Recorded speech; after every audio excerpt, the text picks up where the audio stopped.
Why feminists are hungry for marriage. Let's face it, feminism can be exhausting. Not that I've ever doubted that fighting for equality is the right thing to do, in the midst of sexism, discrimination, and abuse, obviously. It's not easy to go about your daily feminist business without encountering multiple dilemmas. The latest such dilemma I've encountered is a big one. Until I told my friends I was getting married. I didn't know marriage and feminism could be considered mutually exclusive. I mean, just because a bride's engagement ring is a symbol of ownership, and just because changing her name erases her identity as a separate individual. And just because the whole thing is ludicrously assumed to be the woman's domain. Well, okay, marriage doesn't look great in certain lights.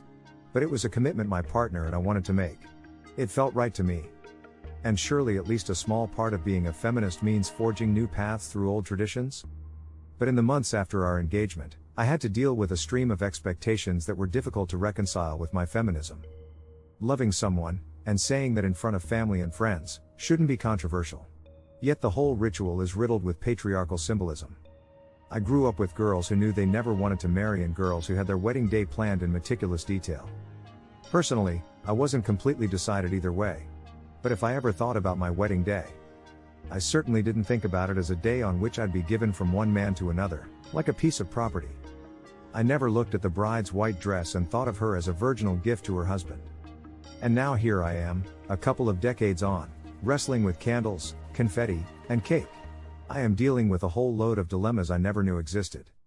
Such as, what is bridal underwear and why does it cost a fortune when it looks suspiciously like normal underwear with a fancy label? After years of deflecting questions about when we'd tie the knot, why am I being asked when I'll be starting a family? And why, in God's name, has no one banned the word bridezilla? The engagement. Here the pressure is all on the man rather than the woman. There is an unshakable expectation that he'll be the one to kick everything off. The world has embraced female presidents, footballers, astronauts, and engineers. But heaven forbid a woman asks the man she loves to take the next step. How crude that would be, how emasculating. We had talked about the future at length, so it was always going to be a toss-up which of us would end up proposing. If my fiancé hadn't asked, I would have. And although I'm the one wearing the engagement ring, being more into jewelry than he is, I know couples who've done away with it. And others who've both chosen to wear one. We will both be wearing wedding bands. The dress. Should it be white? I veered back and forth on this one. I get that the historic, one-sided virginal connotations are stupidly sexist.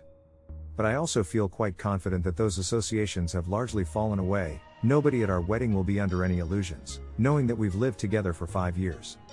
Over time, the symbolism behind other aspects of weddings has changed in meaning. The bouquet used to be a pungent posy of garlic to ward off evil spirits, so I'm reclaiming the right to wear a white dress, too. It's baffling to me that on this of all days, a woman's chief preoccupation should be thinness. Here you are, presumably overjoyed after somebody has declared their undying love for you just as you are, complete, perfect, unalloyed. Why, at this very moment, would a woman want to transform herself into a shrunken, hungry version of herself? It is not enough, it would seem, to be happy on your wedding day. Mostly you have to be thin. Whose wedding is it anyway? The dress is generally understood to be the bride's domain. But what about everything else? One wedding guide I read suggested the bride ask the groom for his opinion occasionally, just to make him feel involved. In the manner of someone absent-mindedly patting a spaniel on the head from time to time. But if you both plan to be equally married, I don't see why you shouldn't both pitch in. Without some shared duties, the wedding can morph into something that women organize and men attend. Women are expected to plan everything down to the last sequin and are then ridiculed if they dare to get too overwrought about any particular detail. When people ask if my fiancé is being good, in a is he putting up with your female wedding hormones sort of way, I have to grit my teeth not to mention that he is getting married, too. The ceremony. Having chosen to marry in a church, my biggest worry was getting around the looming specter of the promise to obey, not bloody likely, as my boyfriend is very well aware. She might love you, care about you and even like you as a person. So I was pleasantly surprised to discover that the promise to obey has dropped off the agenda in the last 20 years. In fact, our charming rector seemed surprised we even asked about it. And, starting as they mean to go on, they stomped firmly side by side into their new life, with both bride and groom breaking the cloth-wrapped glass underfoot. The speeches.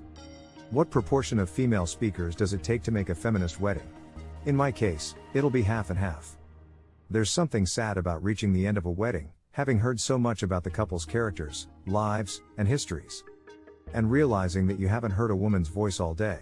Half the story is surely left behind.